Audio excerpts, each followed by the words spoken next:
हाँ जी, तो पाजी विस्फोट नाम की मूवी फाइनली जियो सिनेमा पर रिलीज हो चुकी है, स्टारिंग फरदीन खान एंड रितेश देशमुख। वैसे तो ये मूवी एक दो दिन पहले लीक हो गई थी, पर हमने सोचा कि मोटा भाई को पूरे पैसे दे ही रखे हैं तो वहीं देख के रिव्यू करेंगे। तो एक और रीमेक, हाँ जी पाजी विस्फोट मूवी भी एक रीमेक है। कहा जा रहा है कि 2012 में आई Venezuelan movie rock paper scissor का ये हिंदी रीमेक है, जिसमें एक मुंबई स्लम में रहने वाले लौंडे की उजड़ी हुई पर्सनल लाइफ एक अनसर्टेन इंसिडेंट के चलते एक अपर मिडिल क्लास पायलट की उजड़ी हुई जिंदगी के साथ टकरा जाती है, और इसमें किसको क्या नुकसान होता है या क्या फायदा होता है, या फिर कोई तीसरा ही बाहर से आकर इन दोनों की सिचुएशन का सारा फायदा उठा जाता है, यही सब देखने को मिलेगा आपको। भाई साहब, तीन बड़े कारण थे इस मूवी को देखने के। पहला तो फरदीन खान की वापसी, दूसरा भाई साहब जो इसके राइटर है वही राइटर भुवन बम की ताजा खबर के भी हैं, अब्बास दलाल और हुसैन दलाल, एंड तीसरा इसके जो डायरेक्टर है कुकी गुलाटी, वो द बिग बुल और धोखा जैसी मूवीज को डायरेक्ट कर चुके हैं। तो इन्हीं फैक्टर्स से एक्साइट होकर मैंने मूवी देखी। आज मूवी की स्टार्टिंग से एक चीज को लेकर इन्होंने बिल्डअप दे रखा होता है, वो जो एक टेंशन वाला म्यूजिक होता है ना,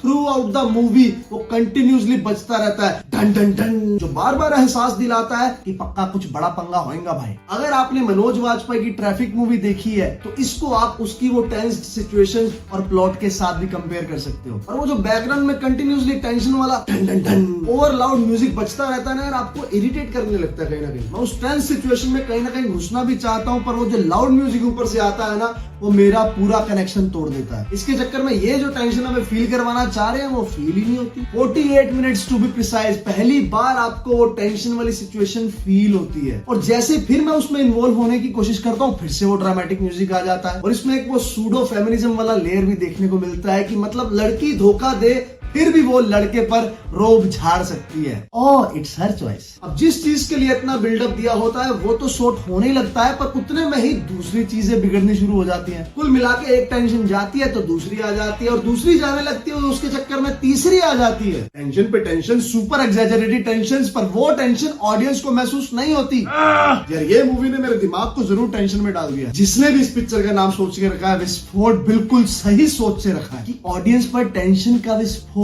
फूटेगा। विस्फोट तो फूटता है पर टेंशन का नहीं, इरिटेशन का। अच्छी वाली स्क्रिप्ट को तुमने सत्यानाश तो नहीं बोलूंगा, पर जिन चीजों को रियलिस्टिक ट्रीटमेंट दिया जा सकता था उनको आपने ओवर एग्जैजरेट एग्जीक्यूशन दे दिया। अबे क्या रियल लाइफ सिचुएशंस में केजीएफ बनाने चले थे क्या? Done done done done. बस पर्टिकुलर पिन पॉइंट करके 2-3 सीन्स आप कह सकते हो कि जिनमें वाकई में आपको एक टेंशन महसूस होती है, and the whole climax that was the bestest part of this whole movie. जो सेटिस्फेक्शन, जो मजा आपको चाहिए वो आपको क्लाइमैक्स में मिलेगा, पर दिक्कत तो ये है कि उसके लिए आपको पूरी मूवी देखनी पड़ेगी। Done done done done. बात करें Fardeen Khan as a slum boy, यार उन्होंने पूरी अपनी कोशिश की है एक्टिंग करने की, खराब नहीं बोलूंगा, but it wasn't up to the mark. And Riteish Deshmukh as pilot तो थोड़ा सा ओवर कर गए, बाकी वो जो आंखों से खेलते हैं वो तो आपको प्यार हो ही जाएगा। तो पाजी वर्डिक्ट की बात करें, मूवी अच्छी है पर सिर्फ राइटिंग में, एग्जीक्यूशन में नहीं। हालांकि डायरेक्टर की सोच भी अच्छी थी कि वो टेंशन के ऊपर जो टेंशन बढ़ती जा रही है उसके पीछे टेंस म्यूजिक लगाकर उसे जस्टिफाई किया जाए। पेस भी अच्छा था, पर कहीं ना कहीं भाई साहब वो इम्बैलेंस हो गया, कनेक्ट नहीं कर पाए। देखो यार, अगर आपके पास कोई और मूवी नहीं है तो आप इस मूवी को एक ट्राई दे सकते हो, but it's not worth watching. मैं रखना चाहूंगा इस मूवी को बिलो एवरेज की कैटेगरी में, पर स्पेशली फॉर इट्स क्लाइमैक्स इसे हम एवरेज की कैटेगरी में रखना चाहेंगे। हम मिलेंगे आपको अगली वीडियो में। धन्यवाद।